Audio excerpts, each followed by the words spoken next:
Hello दोस्तों, नमस्कार। Bhojpuri rocket में आपका स्वागत है। हम बात करेंगे हमारे भोजपुरी का पावर स्टार पवन सिंह का एक बहुत ही बड़ा गाना, भक्ति गाना। आप लोग इंतजार कर रहे थे, वो भक्ति गाना आप सबके बीच में आ गया है, जिस गाना का नाम है रोवेल रघुराई। ये गाना का पोस्टर आप सबके बीच में आ गया है। आप लोग पोस्टर देख सकते हैं, पोस्टर कितना लाजवाब है और भावुक पोस्टर है। जी दोस्तों, आप लोग सुनेंगे इस गाना को तो आपको बार बार गाना सुनने को मन करेगा और बहुत ही अच्छा भक्ति गाना है। और ये गाना माँ अम्मा फिल्म यूट्यूब के चैनल के माध्यम से आप सभी को सुनने को मिल जाएगा। और ये चैनल नया चैनल है, इस पर बहुत कम सब्सक्राइब है। अब एक भी वीडियो, इस पर 1-2 वीडियो है और आप लोग इस ज़्यादा से ज़्यादा शेयर कीजिए ताकि लोगों के पास पहुँचे और ये गाना ज़्यादा सुने लोग और अपना दुलार प्यार दे।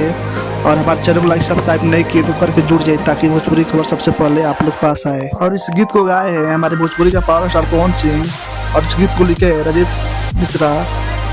म्यूजिक में सजाए हैं छोटू रावत। ये गाना बहुत ही ज़बरदस्त लाजवाब गाना है, आप लोग जाकर सुनिए, अपना दुलार प्यार दीजिए। तब तक धन्यवाद, मिलते हैं अगली वीडियो में।